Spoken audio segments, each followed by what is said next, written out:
The conquering heroes return. Violet, a round of mead for the table, if you would. I already started pouring, dearie. And 2 strapping young men to gaze fondly at me. Strangely, I don't have any of those behind the bar. You lot are more ripe than usual. The smell of gold, honestly earned. Which smells strangely like manticore blood in this case. This is what a manticore smells like. This is what 4 manticores smell like. When they're dead! I think it's also why Tograph needs that mead so much. Well, drink up then. Violet, you make it hard for a man to remember that he shouldn't propose to a woman when he smells this terrible. As though you smell better any other time, you old sellsword. Besides, you're too old for me by a half. Now, if your young scholar there were to turn his eye my way... Be kind, dear landlady. I thought you weren't going to play the how many times can we make the boy blush game anymore. No promises when he keeps being this adorable. Call me when you need another round. Why does she always do that? She fancies you, Uman. She does not, in fact. She's more than a little in love with Tograph, and you know it. The boy's not wrong. Drink more. Talk less. You do flirt with her a lot. I never see you do that with the other barmaids. Much, much less. You'd be adorable together. I'm a professional monster hunter. I kill things for a living. Adorable has been off the table for more years than I can count. I'll marry the wench. Since when do you care about marriage? I don't. I care about weddings and the ale they serve at them. Finish your mead, and I will buy you a strong ale on the condition that we stop talking about this. You spoil my fun. You can keep talking all you like. Just understand that in doing so, you're coming between Hilgrad the Ox Puncher and a stein full of beer. A toast to that poor ox. May it someday regain consciousness. So I suppose you'd like another mug. Here, Hilgrad, take mine. But then you will have none. That's all right. I don't really like mead that much. What? You've been with us for almost a year, Uman. Every time we finish a job, we come to a tavern, and Tograth orders a round of mead. Every time. Why are we just now finding out you don't like mead? Well, I don't hate it or anything. Mead's fine. It just wouldn't be my first choice. What would your first choice be, my young friend? Wine, I guess. Why is this... How is it that you can memorize words from a spell book? Words that, as far as I can tell, aren't in any real language. And yet you haven't been able to bring yourself to form the words, "Could I please have wine instead of mead?" Lita, it's not a matter of any importance. Show me your arm. My arm's fine. You healed my arm. And now I want to look at it. You can tell I want to look at it because I'm saying to you, show me your arm. As you will. Here. A little red mark, but that'll fade in a day or two. There doesn't have to be a red mark, you know. What? Uman, do you really think Lita of the Birch Tree Glen, bloodsinger and fleshmender of the Order of the Silver Harpstrings, teller of tales, healer of hearts, and... Balladeer to the Prince of Hoarfrost Caves. I'm sorry, my old friend, I can never remember it until I have at least 2 drinks in me. The point is, do you really think our old friend could not heal your arm so it was lily white as the new fallen snow? She leaves that red mark on you so you may boast of your exploits. What warrior can tell a tale of battle without showing her scars? No, that's why I leave the red marks on you. Uman does not brag of his exploits, which is well enough, as you and I do enough to make up for it. But I'd hoped it would serve as a reminder that he nearly died. Oh, it wasn't that deep a wound. The spikes of a manticore do not have to go deep, friend. Make no mistake, if not for Lita, you would be dead from the poison they carry. Lita, in all honesty, if there's any doubt in your mind how grateful I am for all that you do for me, I'm truly sorry. Well, there was no doubt in my mind until tonight. What? I want you to live, dear boy. You are my friend, my comrade. I don't just want you to survive unbruised. I want you to wrestle with life and force every moment of pleasure out of it. I did not heal you of a poison that would have ended your life just so you could come here and quaff a drink that you don't even like.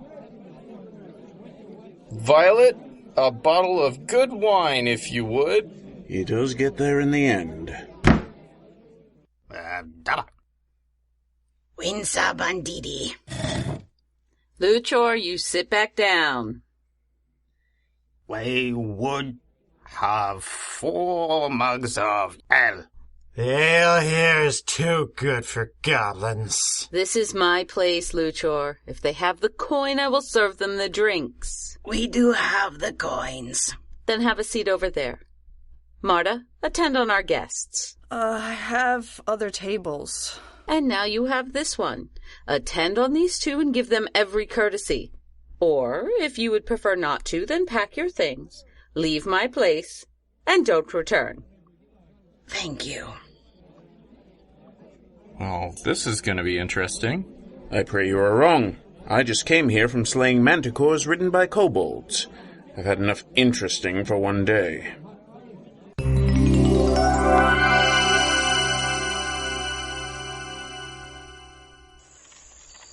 Missing? By my count, yes. We hadn't even 20 spikes in good condition. Now there are only 19. The thieves! A possibility, I suppose. A manticore spike is worth what? 40 gold? Definitely worth the risk to steal one. True, from the right buyer, of course.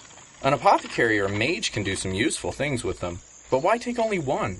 So we'd be a half-day's journey out of town before we noticed it was gone? Because it's easier to hide 1 spike than 20? Take your pick. Perhaps I simply dropped it. No, you did not. Why do you say that? Because you are not a clumsy-fingered orc, Uman. You take care of the trinkets and baubles you collect after our battles, like I take care of my axe. It doesn't really matter. Whoever took it is long out of our reach. Easy come, easy go. Killing 4 manticores was hardly easy. Difficult come, easy go.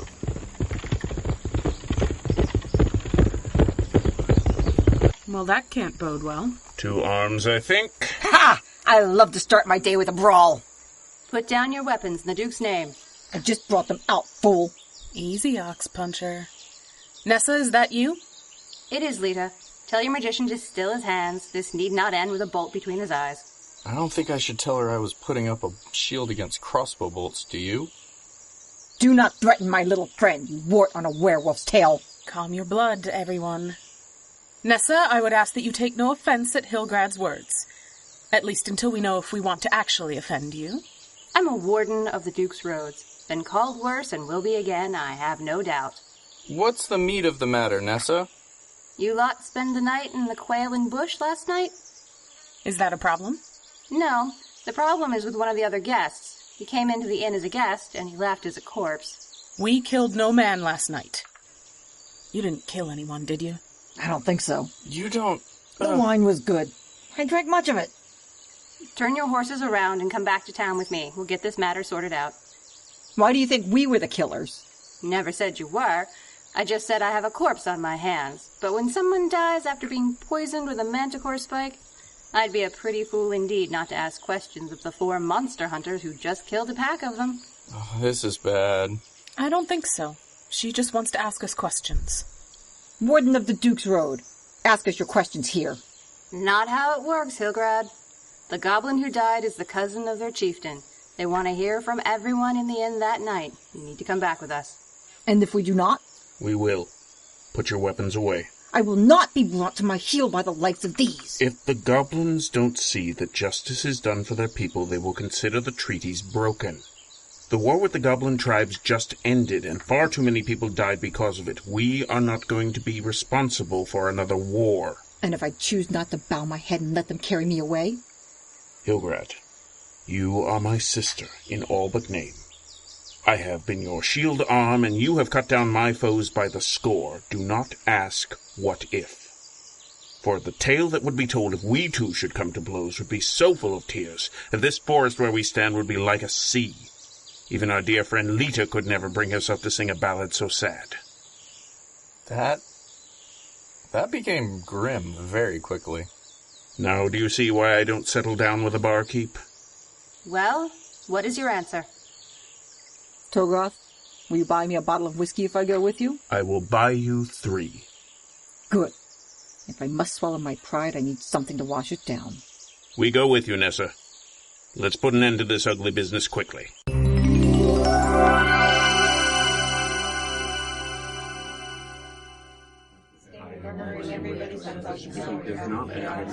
Everyone stop talking now.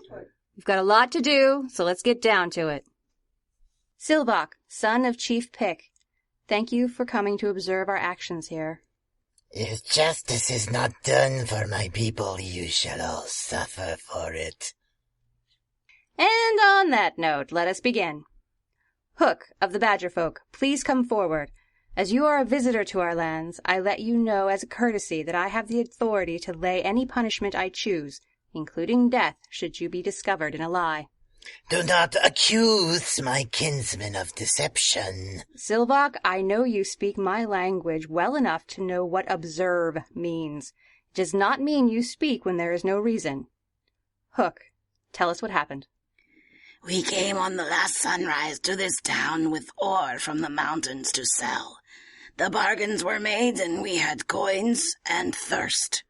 So we came here to this place and sat to drink. We were peaceful and gave no offense to anyone.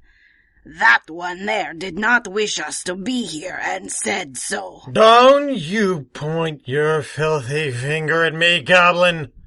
Luchor, wait your turn to speak. I will not tell you again. Continue, Hook.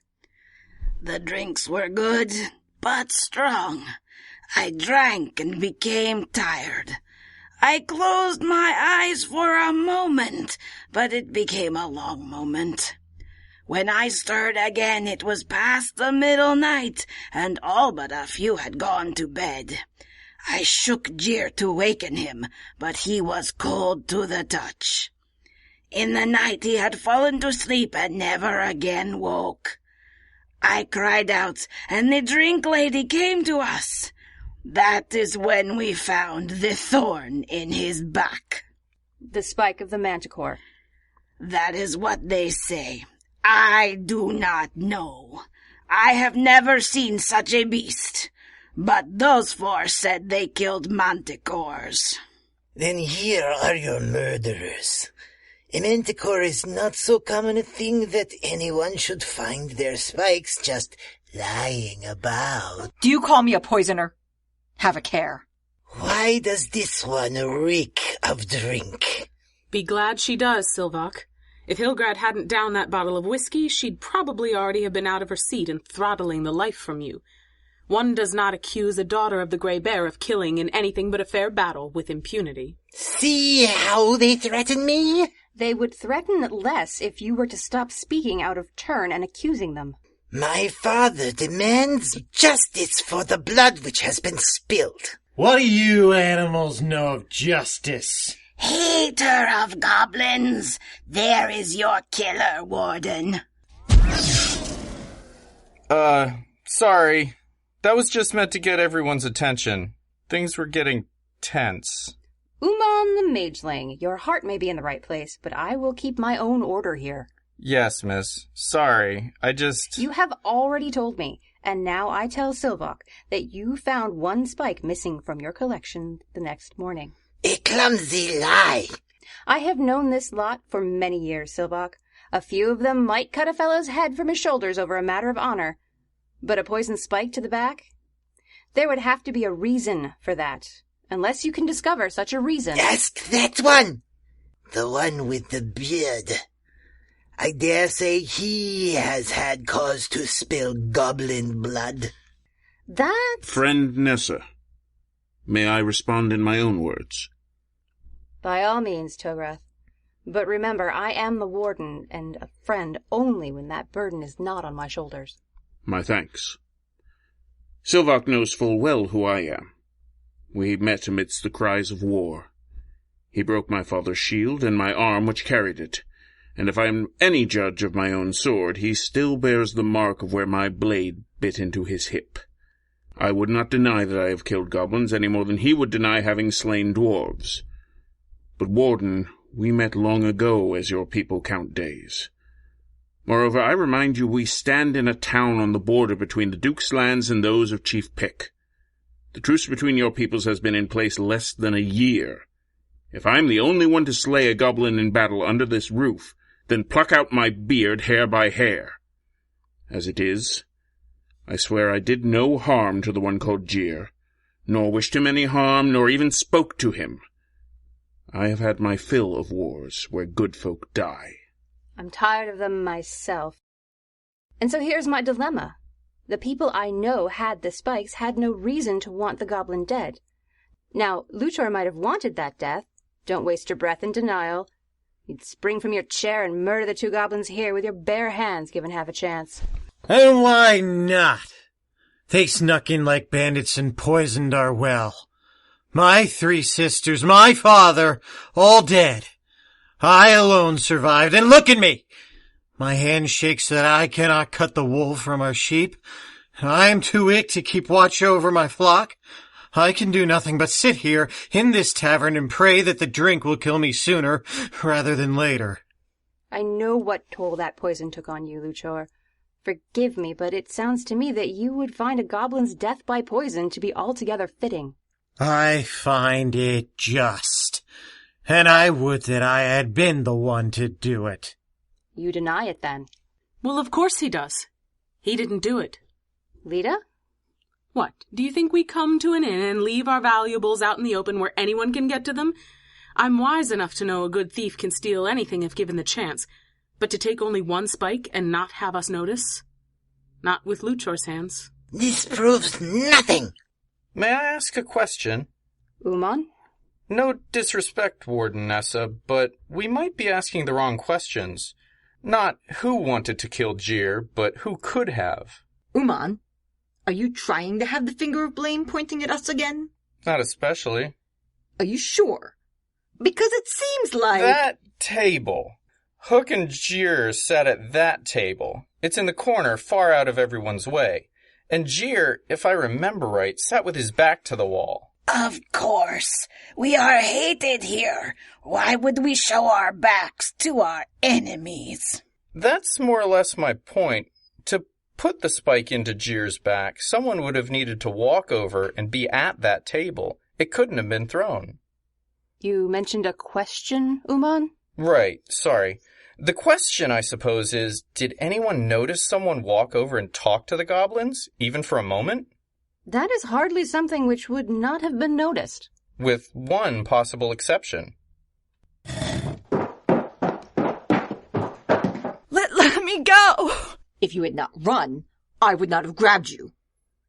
Little one, I see you are thinking you will kick me or bite me. Rethink that.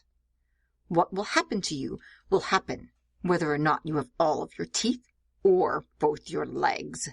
Thank you, Hilgrad.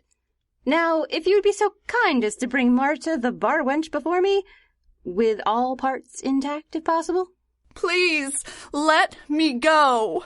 Marta, you ran when eyes fell upon you. You might have been the only one who could have gotten near the spikes and near the goblins without being noticed. And besides all that, you look as guilty as anyone I have ever seen. Do you have anything to say for yourself? No. Wretch, explain yourself.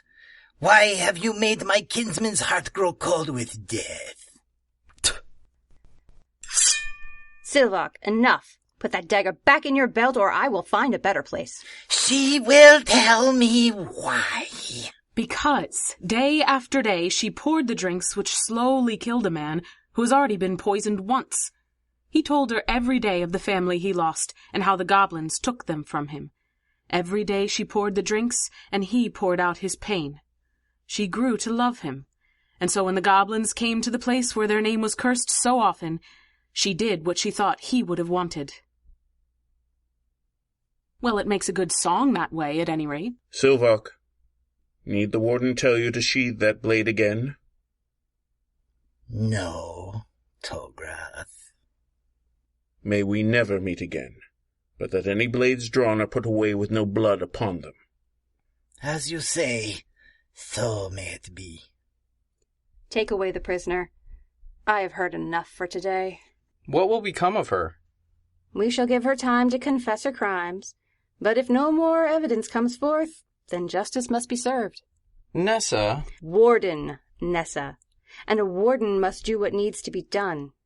Go your ways, monster killers. I thank you for your service.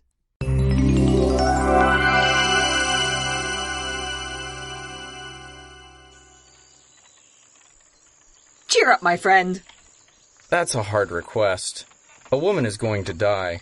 I suppose I understand it, but I don't know how to find much cheer in it. You can find cheer in it not being you who is the one dying. The sad songs are sometimes the most beautiful, Uman. I told you once to wrestle with life. I may have forgotten to tell you that sometimes life wins. The trick is to enjoy the game even when you cannot win it. I fail to find much beauty here. A goblin is dead. A woman is soon to join him. Neither of their deaths will make up for what evil has been done. No one who hated goblins yesterday will stop doing so today, and no goblin will stop hating the humans because of what happened in that inn. Hate is a monster none of us can hope to slay, friend Uman. Then what was the point? The point, I think, is that you should order wine at the next tavern. Never let anyone make you drink mead.